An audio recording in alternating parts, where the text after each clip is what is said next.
먼 미국 땅에서 자식들을 잘 키워내고 열심히 사신 여러분들 정말 장하십니다. 안녕하세요. 전원주입니다. 전쟁도 가난도 겪은 우리 세대는 참 눈물겨운 세월을 살았죠. 아메리칸 드림을 이루기까지 여러분들의 세월이야 어떠셨겠습니까? 건강 관련 프로그램에 출연하면서 요즘 제가 깨달은 건요, 양 한 방을 잘 결합하는 게 최고의 건강 관리라는 겁니다. 클레버 케어, 메디케어 어드밴티지 플랜 아세요? 양방과 한방의 좋은 혜택들을 쏙쏙 뽑아서 제공해주는 똘똘한 플랜이더군요. 우리 한인의 건강 문화도 이해하고 실력 있는 한국 의사와 전문의를 척척 연결해 준다니 얼마나 똘똘합니까? 이제 우리도 똘똘한 클레버 케어 플랜으로 150까지만 사십시다.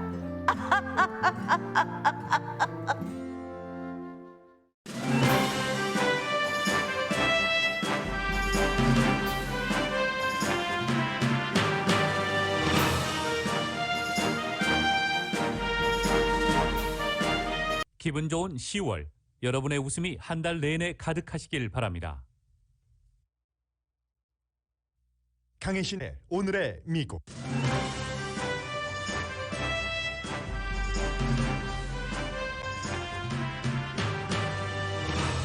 올해 노벨 물리학상 수상자는 인간의 행위가 기후변화에 미치는 영향을 연구한 3명의 과학자입니다. 3명 과학자의 국적은 일본계 미국인, 독일, 이태리입니다. 그리고 일본계 미국인은 미국 프린스턴 대학 교수입니다. 헌팅턴 비치에서 시작된 오일 유출이 남가주 비치 오염과 경제 훼손을 넘어 연방정부 정책에도 영향을 미칠 정도로 심각합니다. 2명이 주목됩니다. 한 명은 해럴드구 고홍주 연방법무부 법자문과 얼마 전까지 또 한 사람은 페이스북 상품 매니저였던 내부 고발자입니다. 고홍주 자문은 바이든 행정부의 이민 정책에 시위하면서 사임했고, 페이스북 내부 고발자는 강압하지 않으면 페이스북은 돈 버는 괴물이 될 것이라고 지금 의회에서 증언 중입니다. 페이스북은 기술적으로 윤리적으로 최악의 상태입니다. 어제 페이스북과 인스타그램, 왓츠앱이 모두 다운됐는데 이 또한 의도적인 내부의 기술 결함이라는 추정까지 나옵니다.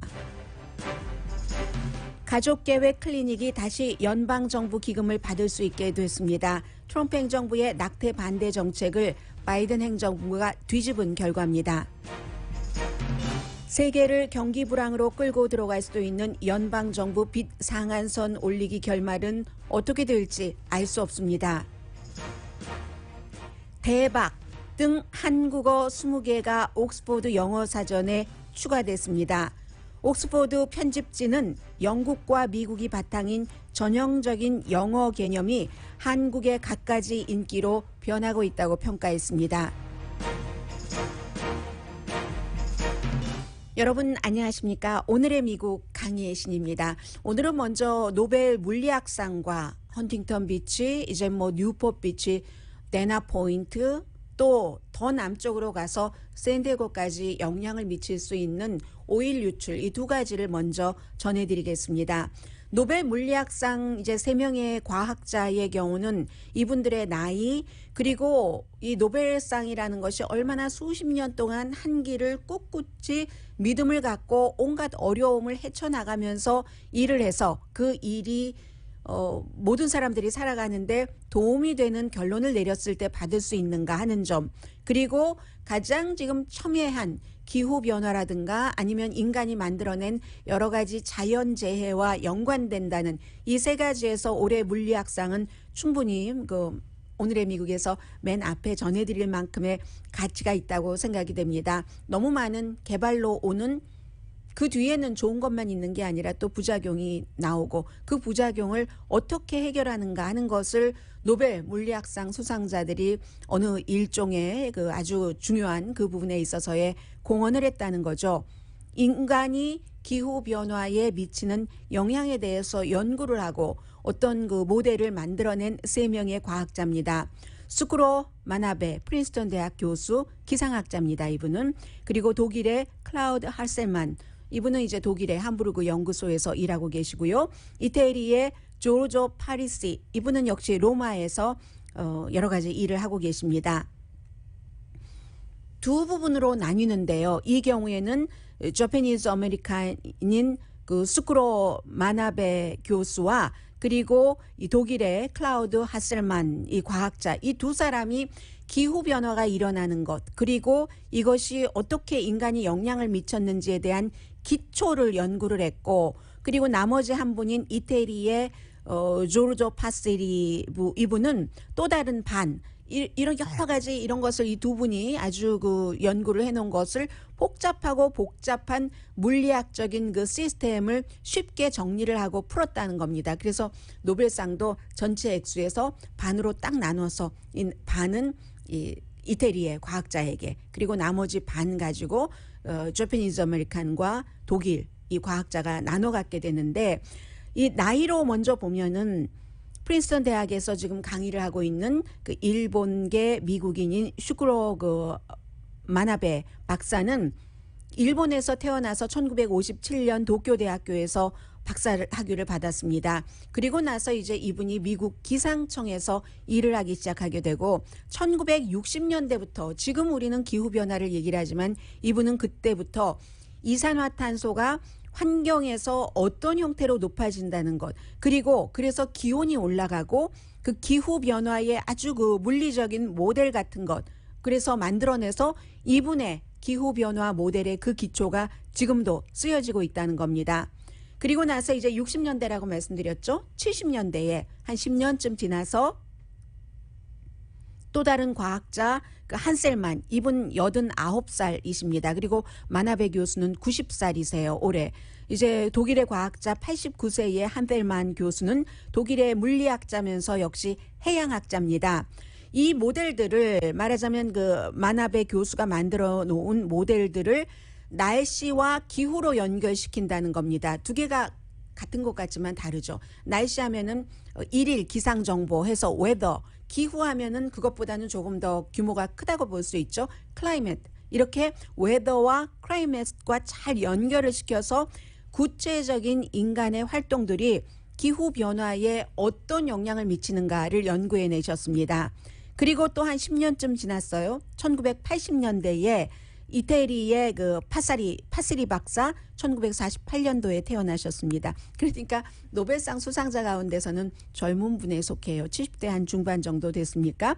이분은 이론 물리학자입니다. 한 분은 기상학자, 한 분은 해양학자, 이론 물리학자인데 가장 중요한 공헌을 했다고도 보는 겁니다. 이 노벨 그 수상을 하는 그 주체에서는 굉장히 복잡한 시스템, 예를 들면 핵에서부터 행성 시스템까지 전부 그 스케일의 불규칙과 물리학 시스템에 저도 잘 이해하지 못하겠어요. 파동 같은 것을 딱 그 만들어내서 기후변화가 이렇게 오니까 우리 그 미래 세대를 정말 그 재난으로 끌고 들어가지 않으려면 굉장히 강한 정책, 강한 행동을 지금 우리가 해야지 된다 하는 것을 얘기하신 그 이론 물리학자가 바로 그 파시리 박사랍니다. 그래서 이제 이 세 분들이 공동으로 물리학상 수상자가 됐는데, 헌팅턴 비치의 오일 유출은 물론 뭐 이산화탄소가 인간의 활동에 의해서 이런 것과는 조금 다르지만 역시 이것도 인간이 새로운 그 에너지에 의존하는 것이 아니라 오일 시추라든가, 더군다나 이 오일 시추 자체가 해안에 헌팅턴 비치에 습지대가 있잖아요. 그런 것들을 망가뜨리고 동물들 생태계에 위협을 줘서 그것이 다시 인간에게 위협으로 다가오는 이런 것들을 지금 보여주는 것이라고도 보여지고, 그리고 작게는 남가주의 여러 경제활동 같은 것들이 지금 완전히 중단됐고,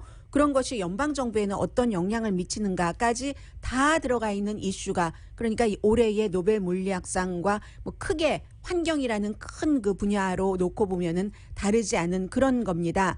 그래서 지금 보면은 뭐 롱비치 남쪽과 헌팅턴 비치가 연결돼 있고 그게 이제 지금 뉴포트 비치 더 아래로 가면 라구나 비치 그리고는 이제 데나 포인트 해서 그 아래는 샌디에고 비치까지 연결이 되는 거죠. 이쪽이 지금 전부 롱비치 남쪽부터 데나 포인트까지 샌디에고까지 넘어가는 이곳이 지금 폐쇄됐고요. 어업도 뭐 한 6마일 구간은 지금 중단이 됐고 뉴포트 비치, 헌팅턴 비치가 사람들이 레저 활동을 굉장히 많이 하는 곳입니다. 레저 활동은 그저 취미 활동인 것뿐만이 아니라 시정부로서는 굉장한 그 경제적인 이득이 오는 그런 경제 활동이죠. 그런데 이곳에 12만 6천 갤런의 오일이 유추가 돼서 카탈리나 채널까지 쭉 그 연결이 지금 되고 있다고 하거든요. 8,320에이커 정도가 이 오일 유출에 영향을 받는다고 하는데 모두 뭐 헌팅턴 비치, 뉴포트 비치, 라구나 비치, 데나 포인트 레저 활동하는 곳 문을 닫았고 습지대 같은 경우는 헌팅턴 비치에 또 라구나 비치도 마찬가지고요. 습지대가 헌팅턴 비치에 있다고 하면 라구나 비치는 뭐 물고래라든가 물개라든가 돌고래라든가 고래라든가 아니면 새들의 서식지죠. 이것은 아직까지 그 어느 정도 피해가 났는가 하는 것을 파악하기는 이릅니다. 어제 말씀드린 대로 미셸 스틸 이 48지구가 지역구인 그 연방 하원 의원이 바이든 대통령에게 뭐 연방 정부 차원에서 재난 지역으로 선포해 달라 하고 요청하는 편지를 보냈고 연방 정부에서는 이미 활동을 시작을 했습니다. 14척의 큰 보트를 일요일부터 그곳에 보내서 지금 뭐 몇천 갤런의 오일은 수거를 했고 오일을 수거할 때도 보니까 산불 그 정리할 때와 비슷하더군요. 오일이 물 위에서 보이잖아요. 오일 수거반이. 오일이 이쪽 경계선까지 넘어오지 않도록 딱 그 띠를 거기다가 둘러놓더군요. 뭐 해안에는 모래를 쌓아놓는다든가 물에도 어떤 뭐 특수한 천이겠죠. 그런 것들로 딱 막아서 이쪽 경계까지 기름이니까 물과 기름이니까 넘어오지 못하도록 하고는 계속 그 검은 오일을 지금 걷어내고 있거든요. 그리고 또 연방정부에서 4대의 항공기도 파견을 해서 쫙 그 산정을 하는 거죠. 이 피해가 어느 정도인가 어디를 먼저 막아야지 되는가 하는 것을 하고 이렇게 해서 연방정부 사람들 105명이 지금 이쪽 비치에 오일 유출에 투입이 됐습니다. 그리고 이제 이 회사요. 휴스턴에 본사가 있는 이 회사 자체도 뭐 다이버를 뭐 8,000피트 깊이까지 뭐 길이로 볼 때 그런 그 파이프를 쭉 지금 뭐 조사를 하고 하나의 뭐 특별한 지점을 발견을 했다고 하고 이 뭐 배에 다시 이 파이프라인을 쳤다고 하고 등등. 그런데 이 회사 자체는 오랜 동안 여러 가지 그 규정을 위반한 것이 나타났기 때문에 회사가 조사하는 것을 엠플라이 에너지 코퍼레이션이라는 데죠. 믿을 수 없다. 우리는 캘리포니아주나 오렌지 카운티 검사도 그렇고 우리 주정부 차원에서 카운티 차원에서 조사를 하겠다. 연방정부도 마찬가지예요. 여기에 이제 형사법 위반이 없는지까지도 조사를 하고 있는데 이런 것도 이런 것이지만 또 회사 자체가 정부 자체가 주민들에게 숨긴 것이 아닌가 하는 얘기도 나오고 있습니다.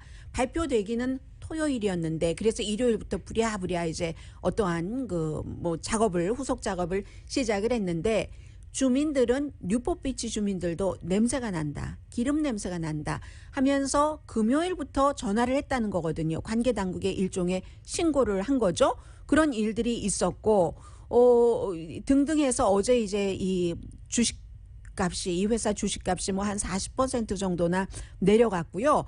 그리고 이러한 것들이 또다시 국민들이 쓰는 돈과 연관이 되는 게 이 회사가 그동안 그토록 여러 가지 그 연방 규정 같은 것을 많이 위반했음에도 불구하고 첫 번째 경기부양책에서 얼마를 받았다고 하던가요? 550만 달러를 지원받았던 그런 그 회사입니다.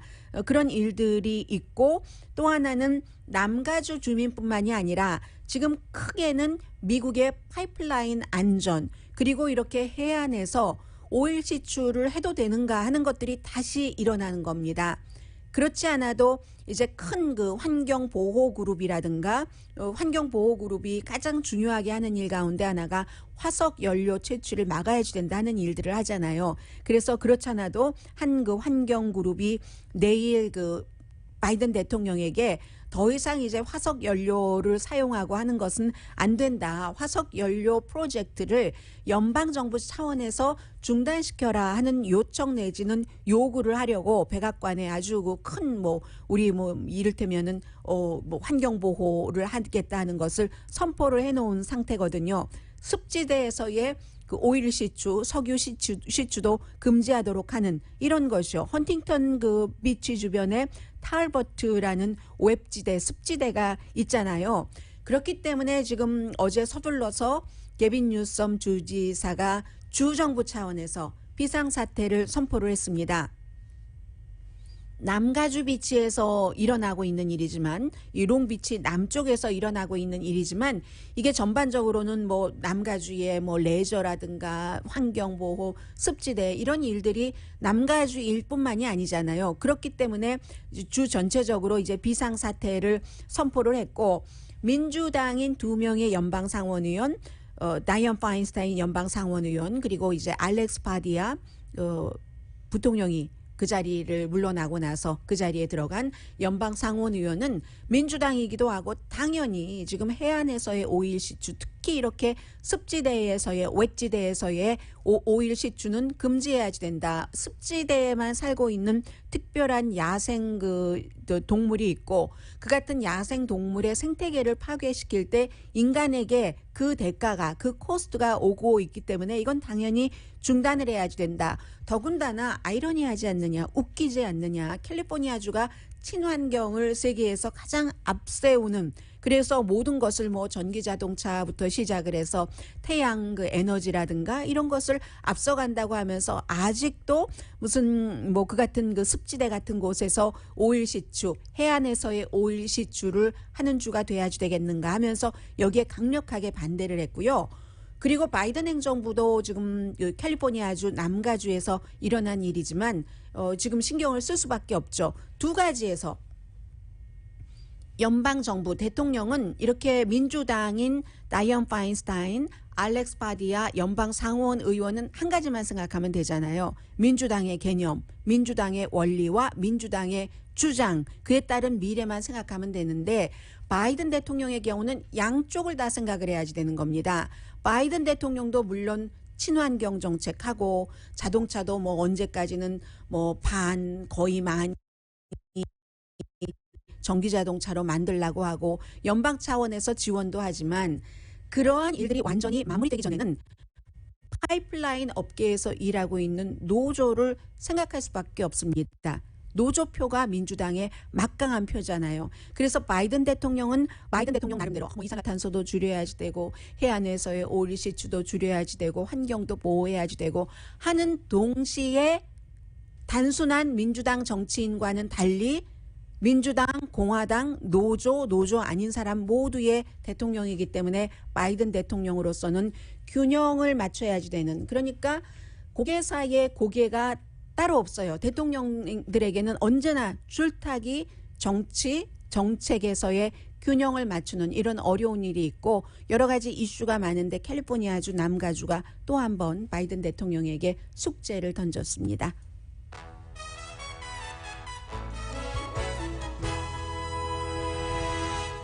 오늘의 미국은 전문가가 추천하는 이민법, 가정법 전문 제인정 종합법률사무소, 미주류 언론과 유명 인사들을 감동시킨 미주 판매 1위 카후나 마사지 체어, 한인 기업의 자랑 카후나 마사지 체어, 코지다운 갤럭시 거위터 리블은 잠이 솔솔 오게 하는 기능성 거위터 리블, 거위터 리블 전문회사 코지다운, 친절하고 자세한 상담으로 절개를 최소화하는 복강경 수술 전문 장지아 외과, 매일 아침 재래식으로 직접 만드는 검정콩 생순두부 수라원 순두부, 차원이 다른 샴푸용 흰머리 염색약 수화연을 핫세일 중인 한국 홈쇼핑 공동펀입니다. 잠시 뒤에는 시간이 다음 섹션에 남으면 다른 이슈도 전해드리겠습니다만은 두 사람을 통해서 미국의 큰 정치적인 문제 그리고 인도적인 차원의 문제 아니면 소셜 네트워크 그러니까 사회적인 문제가 되겠죠. 한 사람은 남자, 한 사람은 여자입니다. 그 뉴스 전해드립니다.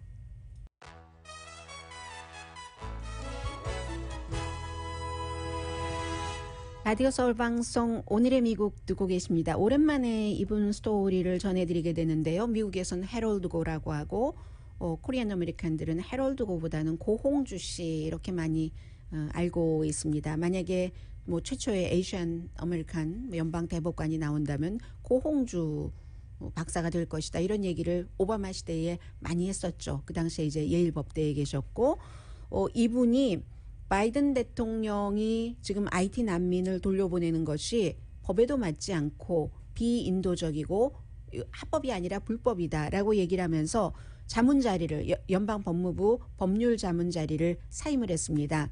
그런데 사임하는데 뭐 내용이 굉장히 길거든요. 아주 뭐 법학자니까 조목조목 그런 것을 따졌는데 본인의 생각을 적었는데 한마디로 타이틀 42라고 트럼프 행정부 때 하던 것을 지금 바이든 행정부에서 계속 하고 있잖아요. 특히 이제 IT 난민들에게 이제 미국으로 오지 못하게 하고 비행기 태워서 돌려보낸다던가 다른 나라로 돌려보낸다던가 하는 이런 것이 이 고홍주 박사는 위법, 위헌, 비인도적이라는 얘기입니다.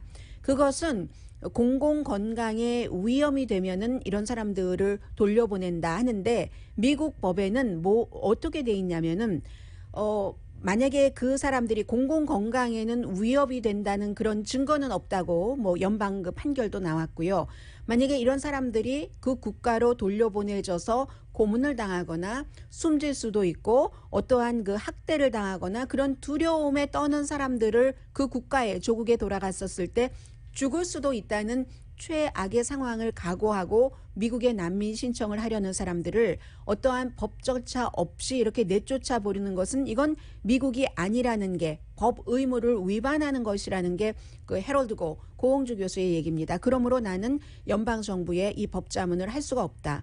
그리고 해럴드 고 자문이 지금 연방 법무부에서 유일하게 그 국무부 법무부가 아니라 그 법무부 팀에서 유일하게 그러니까 그 정치적으로 이렇게 임명이 된 그런 사람이거든요. 제가 앞서 법무부라고 말씀드렸다면 다시 정정합니다. 국무부입니다. 법무부가 아니라 법무부의 자문도 있고 국무부의 자문도 있는데 이 경우에는 이민 케이스이기 때문에 국무부의 법자문입니다. 과거에도 오바마 때도 이렇게 연방정부의 법자문을 했었던 적이 있고 클린턴 때도 법자문을 했었던 때도 있는데 2013년도에 이제 다시 예일 대학교로 돌아갔는데 하나의 예인 거죠. 얼마 전에 여러분들께 말씀을 드렸습니다. 그 데니엘 푸티라는 IT 특별대사가 이건 고홍주 교수랑 똑같은 얘기예요. 비인도주의적이다 하면서 그 자리를 사임을 했잖아요. 연방 정부는 이렇게 얘기를 하죠. 이것은 뭐 우리가 하는 게 아니라 행정부가 하는 게 아니라 질병통제국에서 공공건강에 위협이 된다는 전제하에 하는 것이다. 하지만 그것을 믿지 않고 있는 거죠. 정치적으로 결정을 했다는 겁니다. 바이든 대통령도 물론 이민에 대해서 관대하고 난민 신청을 하려는 사람들에 대해서 관대하길 원하지만 여러 가지 정치적인 환경이 꼭 그렇게 할 수 있도록 놓아두질 않습니다. 헌팅턴 비치에 그런 오일 그 문제에 있어서도 노조의 눈치도 봐야지 되고 대통령이라는 직책 자체가 그리고 친환경주의적인 사람들의 의견도 수렴을 동시에 해야지 되는 어려운 것이기 때문에 이 이민 케이스에 있어서도 마찬가지죠. 그렇기 때문에 어떤 부분은 이민자에게 조금 좋은 정책도 해주고 비난이 나오면 또다시 뭐 드리머들을 더 강하게 지지하는 여러 가지 행정적인 것도 발표를 하고 하는 거잖아요. 고홍주 이 법률 자문은 나는 두려움에 떠는 사람들을 추방하고 그건 미국 법에 맞지 않는다. 말이 되지 않는다라고 하면서 지금 그 시위하는 거죠. 일종의. 그런데 이제 특히 이제 고홍주 이 자문의 경우는 뭐 보스턴에서 태어났지만 아버지가 고광림 박사가 그 한국에서 일제시대도 지냈고 이름도 한국 이름을 쓰지 못하는 그런 시절도 지냈고, 그리고는 이제 뭐 남북이 갈리고 그 사이에 가족의 그 엄마의 가족들은 북한에 있어서 아주 위험을 무릅쓰고 가서 또 남하했고, 그리고는 군사 독재가 일어났고 쿠데타가 일어나서 이제 미국에 잔류하게 된 그런 케이스이기 때문에 북한 문제에 대해서도 이 고홍주 교수는 굉장히 그 마음을 가져가면서 알고 있는 사람이고요. 탈북자나 똑같은 거잖아요. 중국으로 갔을 때 북한으로 가면은 본인뿐만이 아니라 가족도 처형될 수도 있는데도 중국이 북한으로 돌려보낸다. 그때 많은 한국 분들이 야 그건 안 되지라고 생각을 하셨는데, 남의 나라 사람이고 얼굴과 여러 가지 문화가 달라서 그렇지 IT 난민들도 비슷한 처지라는 거죠. 그걸 이제 고홍주 교수는 많이 그 알고 있는 것이고요. 제가 이 내용을 보면서 똑같은 코리안 아메리칸 그 국무부의 법자문인데 이게 한 사람의 그 성향, 두 사람의 성향에 따라서 굉장히 다르구나 하는 것을 알 수가 있는데, 또 한 사람 이제 유명한, 과거에는 그 사람은 국무부는 아니고 법무부의 법자문이었어요. 존유 교수 같은 경우는 하도 최근에 학교를 많이 바꿔서 지금 제가 어딘지 모르겠어요. 스탠포드인 것 같은데 뭐 체프만 유니버시티에도 있었고요. 존유 교수 같은 경우는 코리안 아메리칸으로서 그 연방 법무부에서 부시 대통령 시절에 자문을 하면서 고문을 해도 된다. 포로들에게 고문을 해도 된다 하고 자문을 해서 물고문을 했잖아요. 지금의 이제 CIA 국장, 여성 국장이 그것도 미국 땅에서는 못한다고 눈 가리고 아웅이죠. 미국에서는 못하고 그 법 위반인 거 아는 거죠. 국제법 위반인 것을, 국제법 위반일 수 있다는 것을 해서 다른 나라에 그 고문실을 만들어 놓고 고문하는, 그것을 고문해도 된다고 자문한 사람이 존유 교수고, 지금도 여전히 그 본인의 주장을 하고 있고, 그에 비해서 영 또 반대되는 성향이라고도 볼 수 있잖아요. 이 고홍주 교수 같은 이런 사람들이 있는 것이고요. 아무튼 이 결정은, 사임 결정은 바이든 그 대통령에게는 어떤 그 펀치를 날린 거죠. 그리고 지금 또 한 사람 연방 그 상원에서 계속 청문회에 나와서 얘기를 하고 있는데, 프란시스 허건이라는 37살의 페이스북에서 상품 분야 매니저를 했었던 사람입니다. 5월 달에 페이스북을 그만뒀어요. 퀴트한 겁니다. 그리고는 이제 많은 사람들은 월스트리트 저널이 그동안 페이스북의 아주 그 여러 가지 심각성에 대해서 보도를 많이 했는데, 아마 이 사람이 월스트리트 저널에 어떤 제보를 했을 것이다 라고 보고 있죠. 왜냐하면 페이스북의 상품 그 매니저라는 사람은 굉장히 많은 막대한 양의 정보에, 내부 정보에 접근을 할 수 있는, 내부 자료에 할 수 있는 사람이기 때문에. 페이스북 하면 세계 최대의 소셜미디어입니다. 페이스북은 세계 최대의 소셜미디어 왕국이기도 합니다. 인스타그램, 왓츠앱에 또 갖고 있기 때문에. 그런데 페이스북을 떠나서 또 지난 주말에 60미닛과의 인터뷰를 통해서 한 얘기를 지금 의회 청문회에서 계속 하고 있거든요. 페이스북이라는 회사가 공공의 선보다는 돈 버는 것에만 정말 눈이 뒤집혔다, 이런 형태로 얘기를 합니다. 그랬기 때문에 결국은 페이스북은 쪼개야지 된다는 겁니다. 공룡처럼 돈 먹는 하마를 계속, 돈 먹는 데만 관심이 있는 하마를 계속 키워줄 수는 없다. 그렇기 때문에 이것을 스스로는 절대로 변하지 않고 쪼개지 않는다. 페이스북 성향을 내가 너무 잘 알고 있다. 페이스북뿐만이 아니라 다른 소셜미디어에서도 일을 많이 해봤지만 이런 회사는 없다. 정부에서 강압적으로 페이스북의 힘을 줄여야지 된다. 쪼개야지 된다. 이런 얘기를 하고 있습니다. 너무나도 이윤 쫓기에만 급급하다는 겁니다. 페이스북이. 마크 저커버그라는 누구보다도 굉장히 젊은 기업인이잖아요.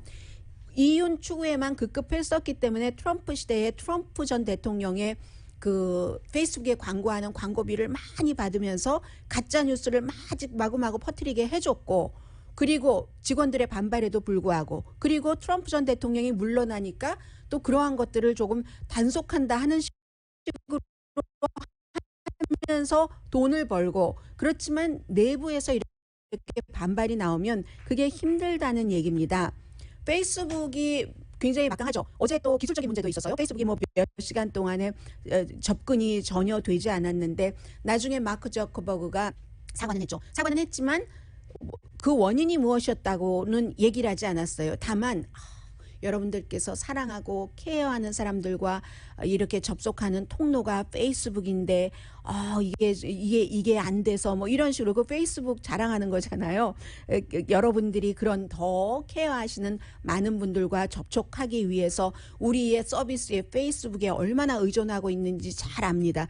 페이스북 정말 잘났다 하는 그런 얘기를 했는데 원인은 그럼 해킹인가?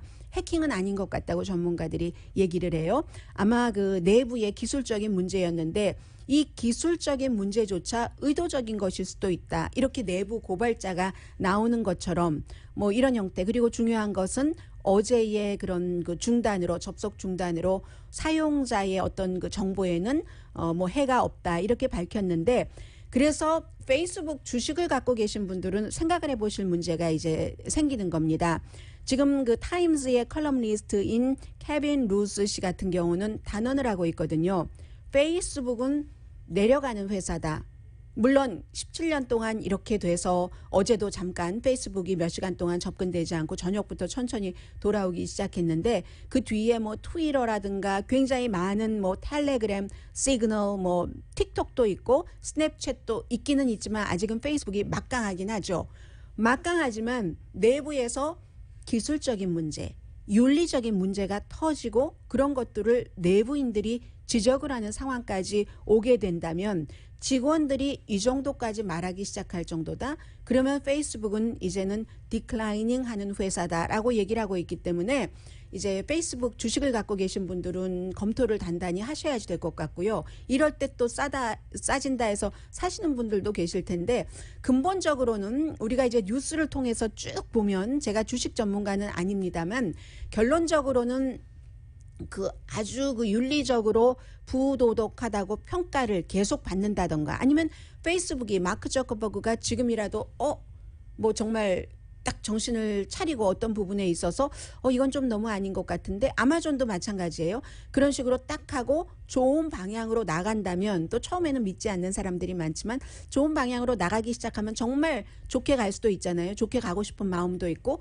그렇게 된다면 모를까 전문가들은 현재 상태에서 아무것도 변하지 않는다면 뭐 페이스북은 디클라이닝이다 이렇게 지금 현재의 추세이고요. 그리고 이 페이스북 독과점 이런 것은 미국뿐만이 아니라 다른 나라에서도 많이 지적되고 있고 뭐 한국에서도 그렇고 구글도 마찬가지예요. 그래서 이런 것들까지도 연관되는 이슈다라는 것 말씀을 드릴 수 있고요.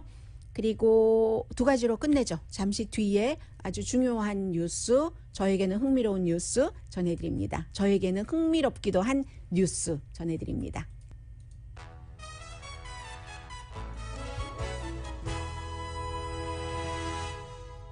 라디오 서울방송 오늘의 미국 듣고 계십니다. 재미없는 뉴스인데 가장 중요한 뉴스이기도 해요. 지금 연방정부 비상한선 올리는 거 10월 18일까지 올리지 않으면 자넷 옐런 재무장관은 이건 3중 경기 불황이 될 것이다. 이렇게 얘기를 하고 있고요. 3중은 아니지만 3중은 제가 트리거를 잘못 봤어요. 그래서 그 경기 불황이 될 것이다 하고 예고를 했고 어제도 그 바이든 대통령이 공화당이 위선적이다 뭐 이런 얘기도 했어요. 러시안 룰렛 게임을 하느냐 이런 얘기도 했는데 공화당은 왜 이 매년 있는 그런 연방 정부의 빚 상한선을 올리지 않는가? 뭐 그동안 몇 번 공화당이 이 빚 상한선을 안 올리는 것을 정치적으로 활용하기는 정치적인 무기인 거죠. 그렇긴 했는데 그렇기 때문에 지금 미주리주의 그 로이 블런트 연방 상원 의원이 얘기하기를 공화당의 많은 의원들도 동의하면서도 안 한다. 왜냐하면 이제 그 민주당이 사회적인 그런 여러 가지 프로그램을 하기 위해서 큰 돈 들어가는 뭐 3조 5천억 달러 규모의 그 지출한 패키지 같은 것 있잖아요. 그렇게 크게 했으면 그 돈에서 해라. 빚상한선 올리는 것도 거기서 가져다 해라. 뭐 이런 형태고 그러나 이것과 이것은 또 형태가 다르기도 하고 아무튼 여러 가지 복잡한 일이 있는데 만약에 이게 되지 않으면은 미국에서의 자넷 옐런 이 재무장관이 얘기하는 것처럼 경기 불황은 물론이고 세계적인 경기 불황으로 갈 수도 있습니다. 어떤 형태로든지 되긴 될 것이라고 보고 싶어 하는 것인지 아니면 대부분의 전문가들은 그렇게 보고도 있는데 이런 경우가 오면은 그 정치인들이 움직이죠. 주식시장이 지금이 10월 5일이니까 앞으로 며칠 사이에 마구 이 연방에서 비상한선을 안 올려서 결국 연방정부가 문 닫게 되면 어떻게 하면서 그 두려움에 주식시장이 마구 폭락하는 겁니다. 그러면 공화당은 민주당보다도 공화당은 신경을 쓰죠. 이거 어떻게 해야지 되겠구나. 그 일이 바로 코로나 바이러스 때 아무렇지도 않고 그 본인이 2월 달에 이미 밥 우드워드 기자와 인터뷰를 할 때 이게 얼마나 위험한 것인가 알면서도 국민들에게는 아무것도 아니라고 얘기를 했었잖아요. 그러다가 어느 순간 트럼프 전 대통령의 태도가 바뀌었던 적이 있습니다. 주식시장이 마구 내려갔을 때였죠. 그때 트럼프 전 대통령이 코로나 바이러스에 대해서 조금 심각하게 얘기를 하기도 하고 했죠. 그래서 주식시장 분위기를 조금 보고 있는 게 괜찮을 것 같고요. 어제 또 트럼프 행정부 때에 했었던 것을 바이든 행정부가 뒤집은 게 있는데 11월 8일부터 집행한답니다. Planned Parenthood. 트럼프 전 대통령 시대에 낙태에 반대하는 사람들이 가장 크게 공격했던 곳이 이곳이에요. 가족 계획을 하는 곳입니다. 가족 계획이라고 하는 것은 결국 여성들에게 피임을 하게 하는 건데 피임을 원하는 사람들, 또 피임이 필요한 사람들, 특히 플랜드 페어런트에서는 저소득층 여성들의 여러 가지 뭐 꼭 가족 계획뿐만이 아니라 건강을 많이 돌봐줬습니다. 그리고 어떠한 케이스에 낙태를 정말 해야지 된다고 하면은 어떤 곳에 주선을 해준다던가 이 플랜드 그 페어런트후드에서 직접 낙태를 시술을 하진 않지만 그런 식으로 기본적인 저소득층 여성들의 건강 서비스를 맡았던 곳에 이렇게 피임약 준다, 무료로 준다 해서 연방정부에서 기금을 주지 않았어요. 연방정부에서 받는 기금이 1년에 2,500만 달러 정도인데 이것을 바이든 행정부가 뒤집어서 11월 8일부터는 다시 플랜드 페어런트후드에 기금을 준다는 겁니다. 그러니까 그 국가는 안 바뀌어요. 다만 그 국가를 운영하는 대통령이 바뀌고 또 운영 주체인 여당과 야당이 바뀌는 거죠. 이 여당과 야당의 흐름에서 이 같은 비영리 기구들도 굉장히 그 바람을 많이 맞고 있는 거죠. 그래서 2018년도에 트럼프 전 대통령이 이 플랜드 페어런트후드에 기금을 중단을 했거든요. 그로 인해서 굉장히 많은 여성들이 원하지 않는 임신을 한 케이스가 많겠죠. 뭐 지금 뭐 계산되는 숫자로만 18만 명 정도 된다고 하고요. 그리고 또 하나는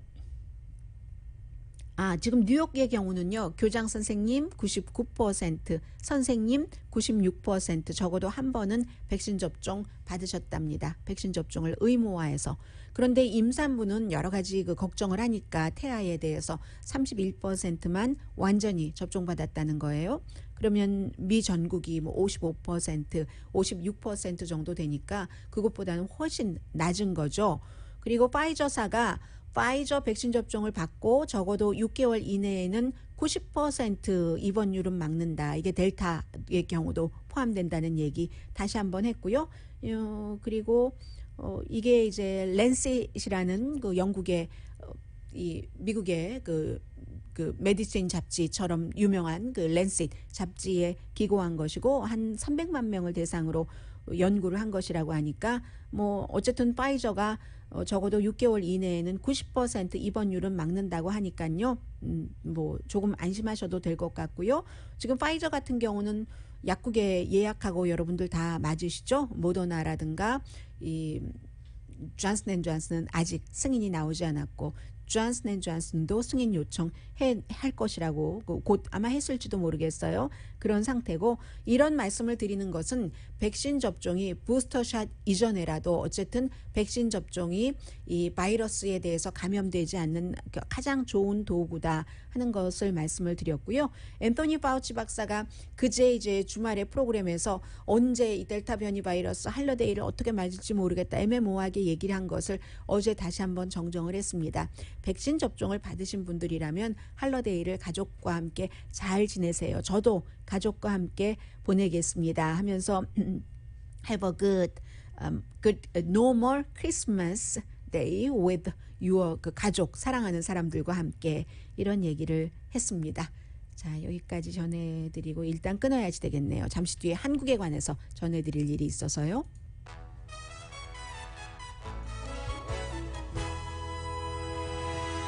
라디오 서울 방송 오늘의 미국 듣고 계십니다. 뭐 옥스포드 사전이 한국어를 추가로 이제 그 20개를 옥스포드 사전에 영어 사전에 한국말 발음 나는 그대로 올렸다는 건데요. 그런데 역시 옥스포드는 옥스포드 사전 그 편집부입니다. 그 웹사이트에 보니까 한국말이 어떻게 뭐 세계에 알려지게 됐고 옥스포드 사전에는 어떻게 올라와 있게 됐고 그 전후좌우 사정을 아주 길게 자세히 뭐 학자적인 관점에서 잘 얘기를 해놨거든요. 그러면서 결론적으로는 이 어휘의 혁신이 더 이상 영어의 전통에서만 오지 않는다. 미국이나 영국에서만 오지 않는다.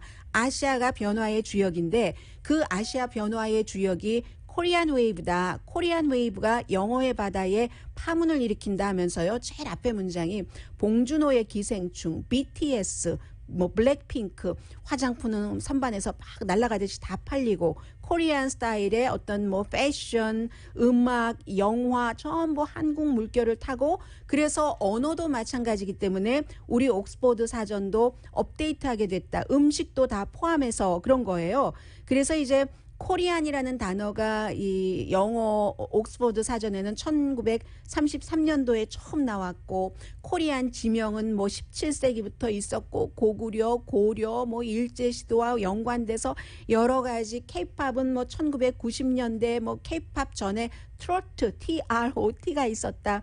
K-드라마는 뭐 싱가포르의 스트레이트 타임즈가 처음 얘기를 했는데 그게 뭐죠? 그 크래시 랜딩 온 유가 뭐죠? 그 북한군 나오는 한국말로 갑자기 잊었어요. 사랑자 들어가는데요. 시그널, 뭐 킹덤, 요즘 그 전지현 씨 나오는 좀비 이런 것을 쭉 얘기를 하면서 그리하여 이 20개가 무엇인가를 쭉 얘기를 하는데 보니까요. 한국말로 그대로 쓰는 거예요. 보니까 그 애교, 반찬, 불고기, 치맥, 대박 그리고 뭐 갈비 저도 잘 못 읽는 것도 있어요. 뭐 한글, 한복, 잡채, 뭐 K-드라마, 김밥, 콩글리시도 들어가 있고요. 코리안 웨이브도 들어갔고 만화, 먹방, 누나, 오빠, PC방 또 이건 뭔가요? 삼겹살, 스킨십도 들어가 있네요. 그리고 제가 모르는, 잘 봐서 잘 모르겠는 그런 것들까지 옥스포드에서 업데이트 했습니다. 네, 오늘의 미국은 뭐죠? 제인정 종합법률사무소 카구나 마사지 체어, 코지다운 장지하 외과, 수라원 순두부, 한국 홈쇼핑 공동 후원이었습니다. 10시에 좋은 아침, 좋은 하루 방송됩니다. 요즘 그 넷플릭스에서 제작한 그 한국 드라마 스퀴드 게임은요, 날이면 날마다 뉴스예요. 뭐 이게 무슨 뭐 대박을 쳤다, 뭐 했다. 오늘도 또 그 뭐 스퀴드 게임에 관한 여러 가지 뉴스들이 나오고 있는데 이게 무슨 연예 잡지 이런 데서만 나오는 게 아니라 아주 그 중요한 매체에서도 전부 얘기가 되고요.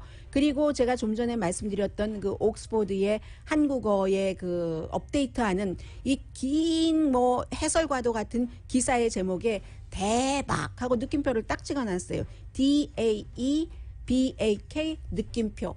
대박입니다. 대박.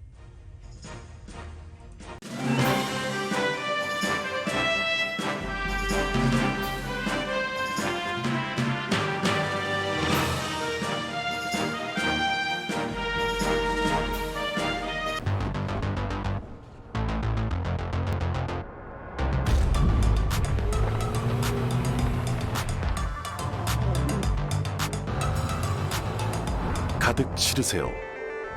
원하는 건 무엇이든 초대형 그림도 거뜬하죠. 언제나 기아 카니발 MPV는 자신있게 말합니다. 당신의 다음 도전은 무엇인가요? 기아 카니발 MPV